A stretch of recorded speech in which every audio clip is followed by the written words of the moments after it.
Hi everyone, it's Roxanne Durhodge of the Authentic Connection Movement.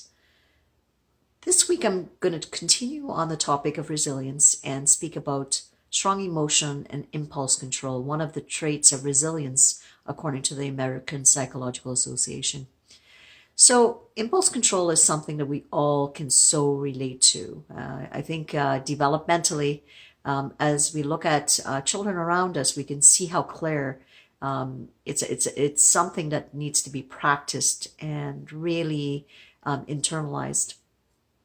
I think of when I was in a management capacity, and I think of my team, and I saw individuals that were able to really slow themselves down.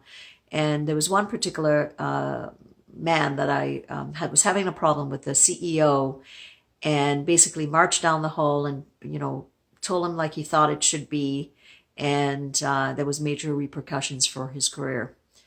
So I think we all can get into that spot periodically where we've been triggered. So a trigger is something that in this case would be considered negative, but there also can be positive triggers. But around impulse control, it can be considered an emotion that's negative that triggers us or a situation and we react.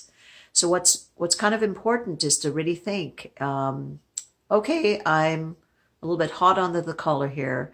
Something is triggering me. This is bigger than me. And how can I slow myself down?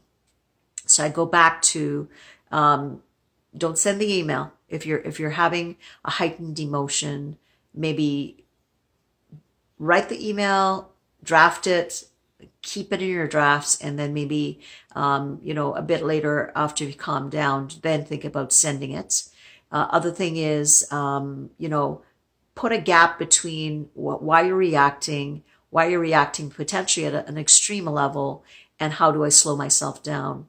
So there's some things you can do, some basic things, going back to your five senses. Look around your room, slow yourself down, connect with what you're hearing.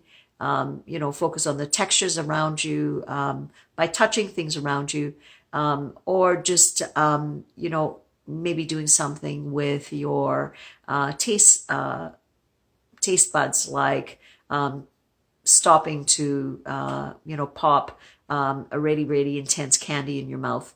So the more that we're able to stop and reflect, then we slow down. And impulse control really is something that all of us can continue to work on. Sometimes it's easier to do that at work, and sometimes it's less easy at home. But it's something that we should continually try to focus on so we get better at it. The better we get, we're able to put back on the boss of the brain, or the prefrontal cortex, where we kind of start to think logically again and straighten out our cognition so we are a little bit more objective.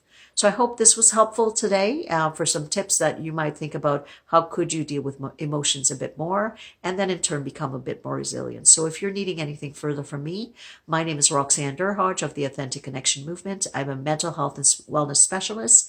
I do keynotes and training and executive coaching. Take care. We'll chat with you soon. Bye-bye.